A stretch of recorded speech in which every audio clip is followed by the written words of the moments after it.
Aga nüüd Kalle Ratiste Maaülikoolist räägib meile kormoranist. Kuulame põnevusega. Mina olen nüüd kormoraniga seotud olnud 7 aastat ja kõik algas sellest, et 2008. aasta lõpus või 2009. aasta alguses pöördus Keskkonnaamet minu poole ja küsis, et kas ma oleks nõus hakkama vedama kormorani seiret. Kormoran ilmus meile tagasi 1983 ja kuni selle ajani siis 26 aastat vedas kormorani seiret Vilju Lilleleht ja nägi väga suurt vaeva, nii et tema on ka pikalt seda kormorani seiret vedanud ja ma arvan, et Vilju on ise ka siin praegu saalis, et talle kuluks selle suure töö eest üks aplaus ära.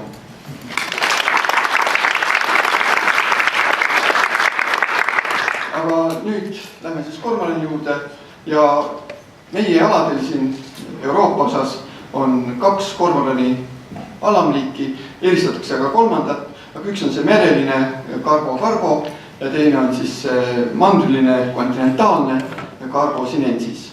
Ja kunagi arvatakse, et see sinensis tähendab ju Hiina, eks, apelsin ongi sellest tulnud ja kui Linné hakkas lindule nimesid andma, siis alguses oligi olemas 2 liiki, mitte alamliiki, oli Pelecanus Carbo ja Pelecanus sinensis ja arvatakse, et see sinensis on ikkagi inimese poolt siia Euroopasse toodud.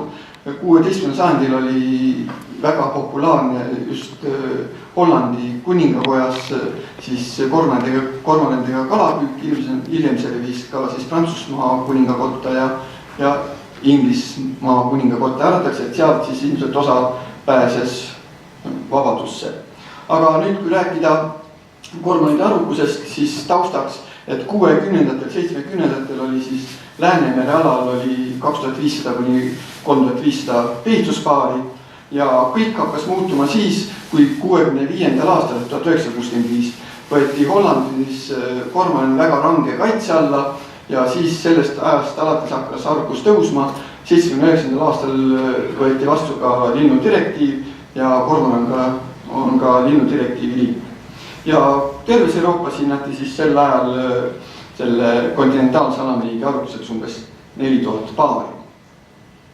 Nüüd sellel slaidil on ilusti näha, kuidas see arvukus on tõusnud ja tõesti, ütleme, laias laastus 30 aastaga on arvukus tõusnud 34 korda, et see on ikka väga kiire arvukuse kasv ja võib öelda, et selle kontinentaalse alamliigist 70-72% ongi selline see kontingent, kes siis piitseb Läänemere ääres.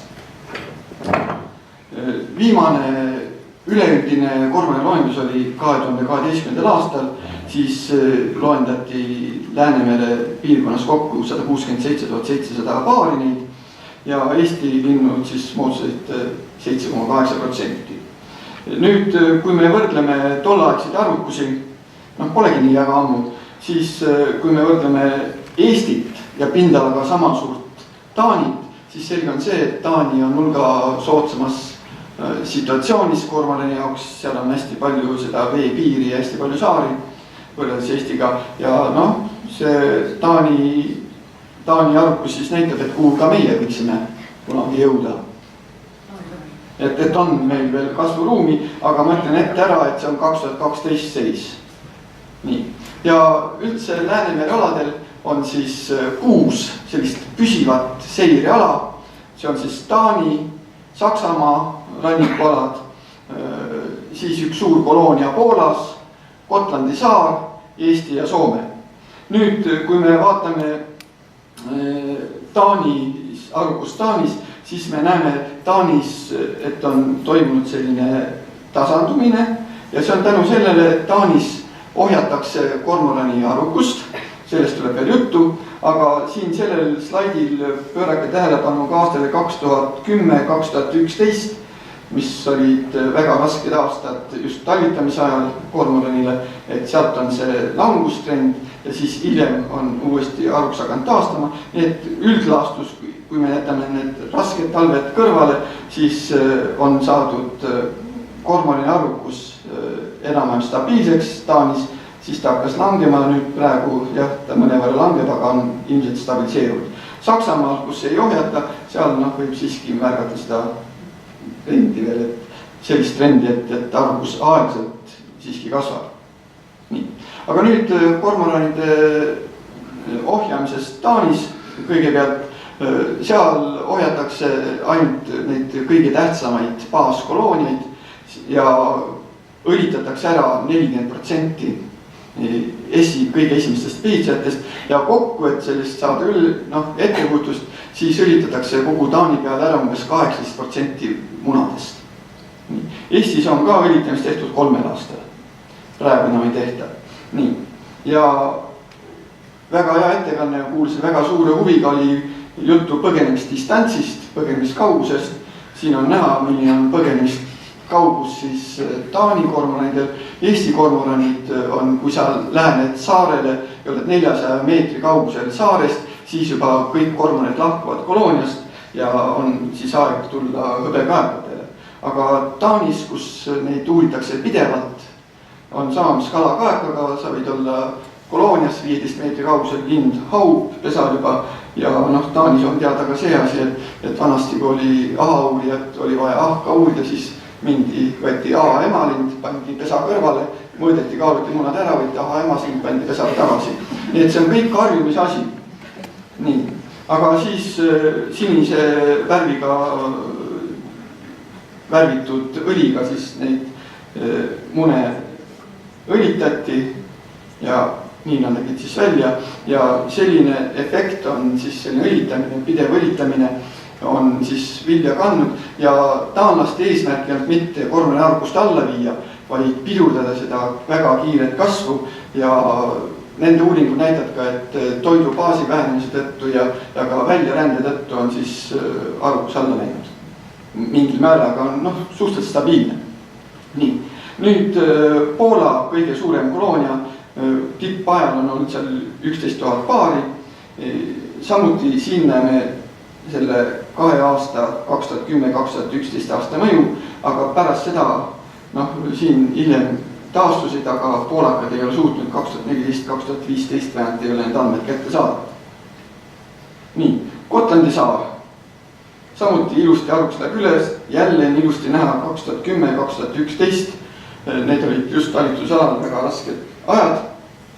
Ja sellel slaidil te näete siis metallrõngastega rõngastatud kormoranide taasleiu kohti ja siit on ilusti näha, et nad on Lõuna-Euroopas talitavad, aga Tuneesias ja Aafrika põhjarannikul.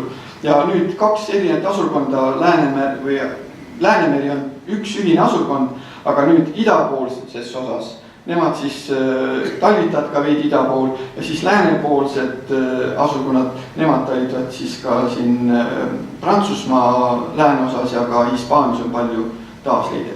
Siia olen ma omal vabal valikul pannud juurde 3 punkti, mis on tänu värvirõngastega märgistamisele teada saadud.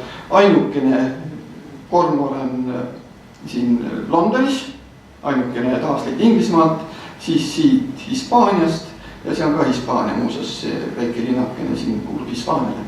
Et need on nüüd praeguse seisu järgi need Eesti kormonide lääne piir talitumisalal, aga nii läänepoolsete kui idapoolsete asurkondade talitumisalad kattuvad küllaltki suures ulatuses. Nii. See on Eesti kõige kuulsam kormoran EBY ja nimelt ta talvitab Londonis, Lääne-India dokis. Ilmselt ma kujutan ette, et teda on nii palju seal nähtud, ilmselt on seal kuskil mingi kõrts lähedal, et teda kogu aeg nähakse. Ja nüüd selle kormani seire käigus rõngastati ka suuri kormani poegi, kokku on siis siniste värvirõngastega märgistatud 3258 poega ja nendest siis tuleb päris palju taasleide. Ja nagu siit on näha, siin on eespool on toodud lindutarv ja siis taasleidude arv ja kõige rohkem on siis meie värvirõngastega kormane nähtud Itaalias ja seesama Inglismaa lind. See on 1,5 aastat tagasi tehtud tabel, 2 nädalat tagasi tuli mul uus ports taasleide sellest linnust Nii et praegu selle 30 asemel peab olema siin 38. Et seda ühte lindu on nähtud 38 korda. Nii. Nüüd talitamisalal need 2 karmi talve, kui esimene karm talv 2009-2010 oli kogu talitamisala ulatus oli karm, siis järgmine karm talv oli hästi karm ainult läänepoolses osas. Ja see mõjutas rohkem siis nii Taani kui ka Rootsi asurkonda ning vähem mõjutas siis Eesti ja Soome asurkonda. Nüüd see karm talv mitte ei suurend ainult vanalindude suremus ja noorlindude suremus, vaid ka lindude konditsioon piitsema asumisel ja me näeme, et 2010-2011 Eestis siin korvane keskmine kurna suurus on suhteliselt väike. Nüüd hilisematel aastatel on see kurna suurus suurenenud, keskmine 2013 isegi 3,88 ja kui nad on nii heas konditsioonis, siis oli see tegelikult ette ennustada, mis siis saab Eestis juhtuma. Aga siin on veel ära toodud see Eesti ja Soome seirealad. Eestis ilmus siis 1983, tasapisi ilusti arvus kasvas, Soome ilmus 1996. aastal, aga kasv oli märksa kiirem, möödus Eestist ja väga suur osa nii Eesti kui ka Soome asukonna tekkes on olnud ka läänepoolne sisseränne. Nii. Ja nüüd, kui rääkida puhtalt kormorani seirest, siis võiksime eristada kormorani seiret sensus stricto ehk kitsamas mõttes ja seda üleüldist. Ja siin on nüüd toodud viimase 6 aasta andmed ja need numbritega tähistatud osa on see, mis on selle kitsas mõttes kormorani seire abil saadud. See suurem osa andmestikust on saadud kaitsealadel tehtavast seirest ja ka väikeste meresaarte haudelinnustiku seirest. Nüüd kitsamas mõttes kormorani seire alla jäid siis uued kolooniad. Need kolooniad, kus tehakse meresaarte seiret küll, aga teatud sammuga, näiteks Kõba ja Laidol, kus iga aasta seda seiret ei tehta.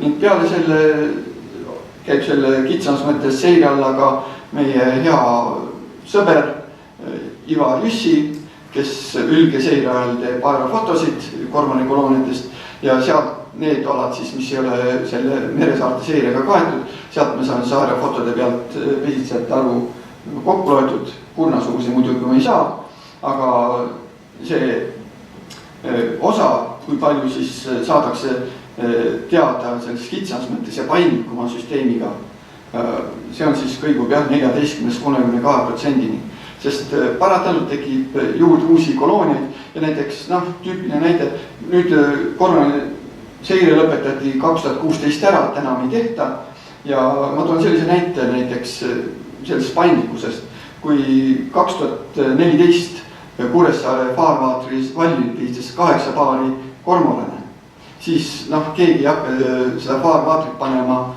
siis saarte seire nimekiri, eks, pole mõtet, see on nii väike. Aga aastal 2015 järgmisel aastal oli faarvaatri vallidel piistis juba 1022 paari.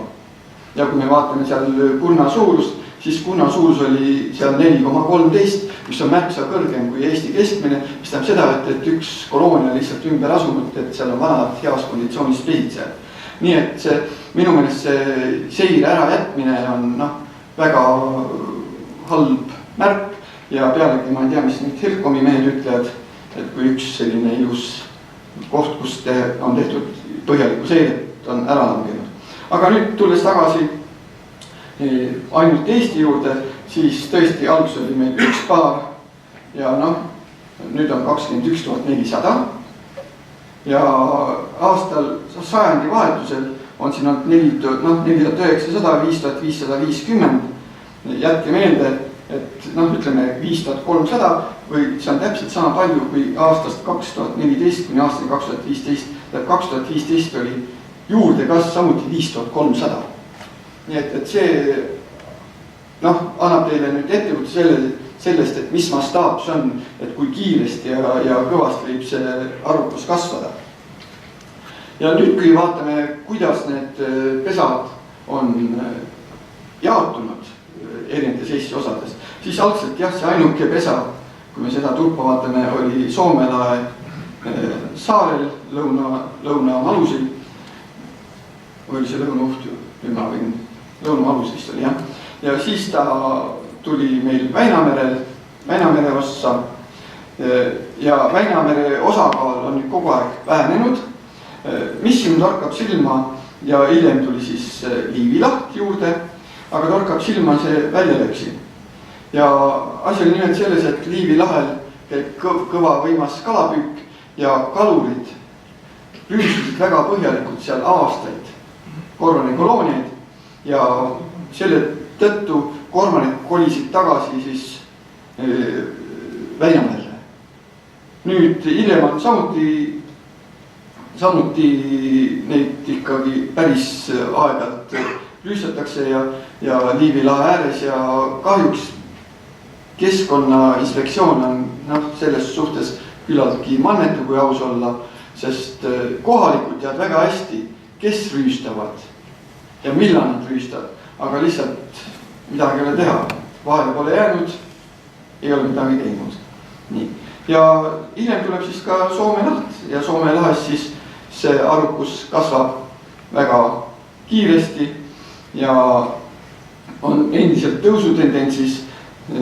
Tundub, et Väinamerel ja Liivi lahel on siis see arukus enam stabiliseerunud ja miks nüüd see arukus on siis Väinamerel stabiliseerunud, seal ju seda rüüstet praktiliselt ei ole, aga kormoranil ei ole ainuke vaenlane inimene, vaid tal on veel üks tore vaenlane, see on merikotkas. Kui mina veel poisikene olin, siis oli Eestis 5-10 paari merikotkaid. Ja kui keegi merikotkast nägi, siis see oli kõva sõna. Nüüd praegu on merikotkaid Eestis 250 paari.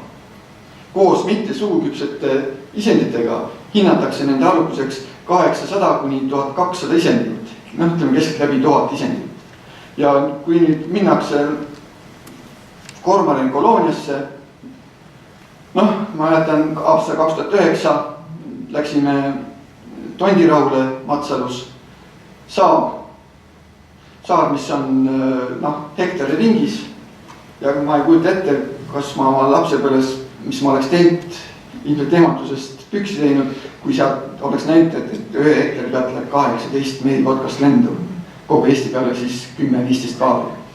Aga see on see väike rekord, õiged rekordid on Keina lahest, seal oli siis ühel aastal, seal praegu on 3 kolooniat, 2 on merikotkaste poolt juba tühjaks tehtud, tekkis 3. suur koloonia, 3 väikest saarekest ja nendelt läks siis ühel aastal lendu 48 merikotkast ja nüüd viimane uus tüüpmark on siis 60 merikotkast. Ja kes on näinud internetis Aarne Adra neid õuastaid pilte, kuidas hõbekajakad tõmbavad suurtel kormanipoedel soolikaid välja või kuidas merikotkas selliseid ilusaid suuri kormanipoegi tapab, jah. Nii et kormoran ei ole ainult inimese vaenlane, vaid on ka siis merikotkas. Ja kui tagasi selle slaidi juurde tulla, siis näeme, et Läänemere avaosa, see on siis Vilsandi kaitseala ja siis Hiiumaast põhja poole jäävad alad, Harju-Kurgust põhja poole jäävad alad Kakra laid, Kakra rahu, seal on linde küllaltki vähe ja sisemaal siis on ainult Tondisaar Võrtselve ääres ja Salusaar siis Lämmijärves. Et nende osa on ikka väga marginaalne. Nii, peaks vist ajas olema.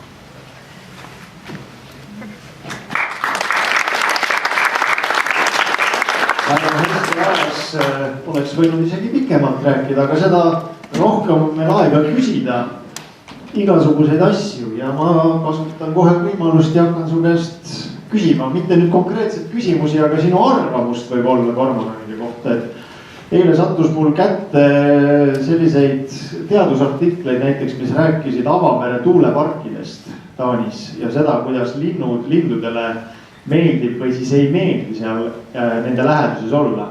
Ja enamik veelinde kipub seal kas eemale hoidma või siis üldse väldib seal neid piirkondi. aga kormoran on üks siuke liik, kellel väga meeldib avamere tuuleparkide juures olla ja tegutseda. Et mis sa arvad, kas meid ähvardab see kasv ka siis, või veel suurema kormorani kasv, kui meil ka siia mingid avamere tuulepargid tehakse? Seda ma ei usu, aga et need tuulepargid nüüd mõjutavad. Ilmselt seal on tuulepargi ümbrus on madalam vesi ja neil on seal parem toituda.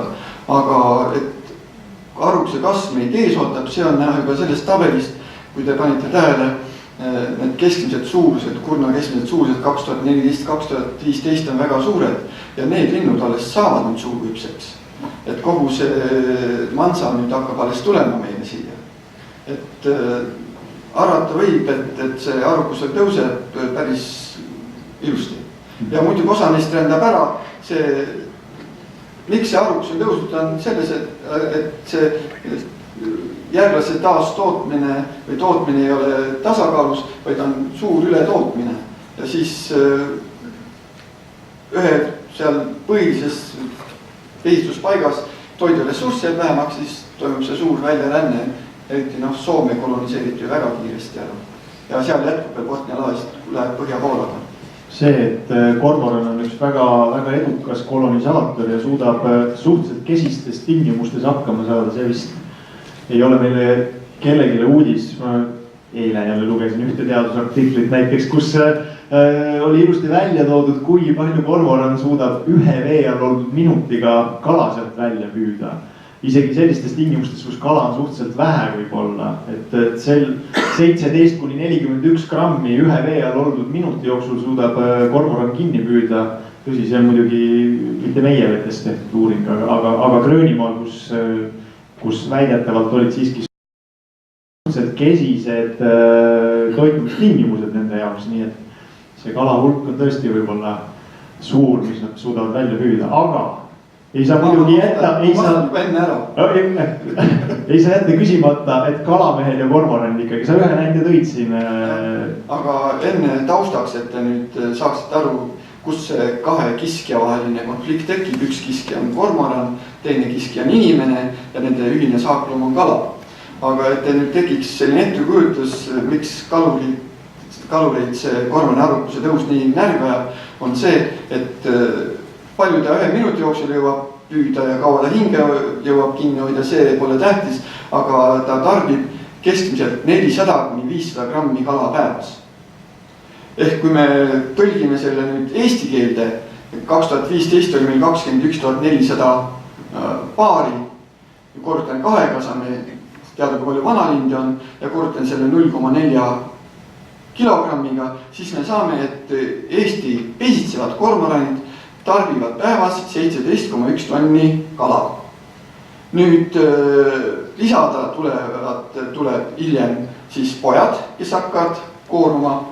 Pluss Eestis on küll suhteliselt vähe, on mitte suuküpsed linnud, nemad veedavad oma suve Eesti omad ilmselt kuskil Saksamaal või kuskil mujal, et neid nii väga palju ei ole, aga Tombamaa kant ja seal Liivi laes neid seal ikka lennuloimuste järgi on olemas. Nii, see on üks aspekt ja nüüd mõttelõng läks minema, aga nad söövad ikka päris korralikult, eks. Nii, ja Eestis siis oli projekt, püütis neid kormorane ohjata ja seal oli 3 sellist või mitu põhjust. Üks oli see, et kuna Liivi laes käis kogu aeg suur kormorani kolooniate hävitamine ja rüüstamine kalurite poolt, siis loodeti, see oli kalurite poole initsiatiiv, et kui me mõnedes kolooniates saaksime kormorani arvukust piirata, nii et see ületootmine ära jääks, et kormorani arvukus jääks samale tasemele. Me lootsime ka Keskkonnaametis, et siis ehk see kolooniate rüüstamine jääb ära. Seda ei juhtunud. Teiseks, metoodikast ei pidanud kalurid kinni. Absoluutselt. Oli vaja mune ülitada 2 korda. Esimene kord 10 päeva hiljem teist korda, sest vahepeal muneb kormorani ju mune juurde, sest me ei tea, ei suuda ju eristada, milline on nüüd täiskuur, milline ei ole täiskuur. Nemad ülitasid 1 korra. Tulemus oli see, et kormorani munes 2 muna juurde, need jäid ülitamata ja nüüd oli tal 5 poja asemel vaja üles kasvatada 2 poega. te võite arvata, et need 2 poega said näkku rohkem süüa, kui need 5 poega oleks saanud ühe noka kohta, eks. Nii, need olid eriti hea kvaliteediga pojad. Ja nende tõenäoliselt need pojad tulid meil tagasi pisitsema, oli veel palju kõrgem. Nii et kalurid saavutasid hoopis vastupidise efekti. Nii, ja teiseks muidugi, mis oli puht tehniline küsimus, oli see, et kalurid kippusid bluffima. Neil oli vaja 5-6 kolooniat oli neil 3 aasta jooksul, kus siis üldse sai õlitada ja mitte kõik pesad, vaid ainult osa pesadest. Ja selleks oli siis neil vaja, ja nad käis ainult ühe korra, 5-6 koloonias, selleks oli neil igal aastal vaja uued saapapaarid, mis pandi eelarvesse sisse ja oli vaja seal Liivi laest maha sõita 2200 kilomeetrit eelarve esialgse plaanigi. Et ette kujutaks, see on siis Moskvasse tagasi, eks. Nii, et ühesõnaga see ohjamine Eestis oli ainult 3 aastal ja väga halbade selliste kogemustega, et seda eesmärki, et seda arvukust nüüd natukene tasandada, et ta nüüd väga üles mäkke ei läheks. Et seda eesmärki ei saavutatud ja ka jätkus korvane koloonide rüüstamine. Nii, kas on üks lühike küsimus? Jõuan öelda. Ma toon mikrofoni, siis jääb paremini lindi peale ka. Mul on küsimus Taani tähendab Kalev poolt väidetud kormorani munade õlitamise mõju kohta Taani asurkonna arvukusele, et toimus stabiliseerimine ja hiljem langus. Kuidas sa siis seletad, et Hollandis, kus arvukuse, tähendab liigi pindala ka sama suur, enam-vähem arvukus ka enam-vähem samal tasemel kui Taaniski, Hollandis toimub, aga kormoran on siiani täieliku riikliku kaitse all. Seal toimus stabiliseerimine täpselt samuti ja taanlased ise, ma küsisin nende käest, et kuidas te seda seletate, nad keitsid õrgutsid, et natuke see ikka stabiliseerimisele aitas kaasa. Ja lühike märkus takka otsa, et see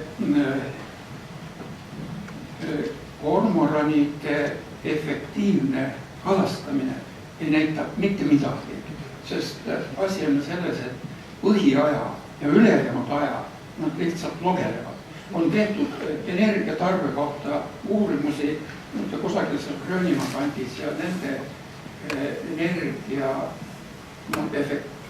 tarvitamise efektiivsus oli isegi parem kui teistel kalatoidulistel lindudel, vist minu teada isegi parem kui seal hahkadel ja teistel.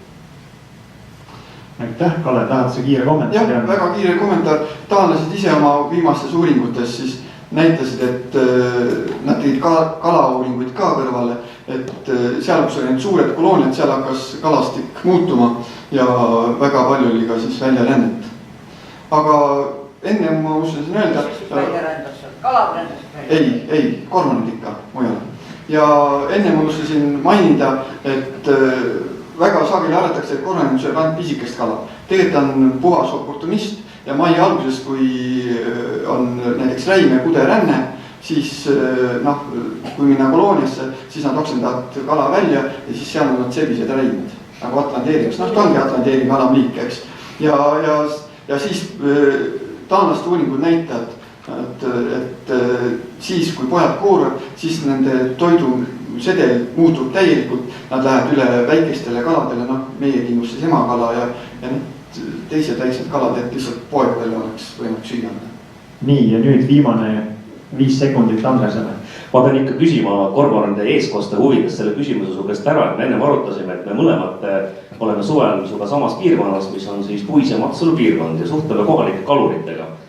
Ja nagu me mõlemad tõdesime, siis kohalikud kalurid on öelnud, et viimased 3 aastat ei ole nii suuri kalasaake kunagi nähtud, kui see varem on olnud. Tuleb nüüd öelda ära, abikäsi napib. Et milles siis nüüd nagu teema nende kormorandega ikka? Lühike vastus. Jah, lühike vastus on see, et punkt 1, Väinameres praktiliselt enam kormorane seal ümbrus ei ole, on ainult Käina lahel ja Kõvelaidudel. Ja teine asi on see, et loomaliigid võib sigimistrateegiale jagada 2 tüüpi, R-strateegid ja K-strateegid. Eelstrateegid on need, kellel on suhteliselt lühikene eluiga, kes on väga suure viljakusega, nagu koore ürask, eks. Nii on ka kalad enamus. Kui on soodsad aastad, nad võivad anda 2 põlvkonda ahvenat oli nüüd väga hea ja see nali saab nüüd otsa kohe.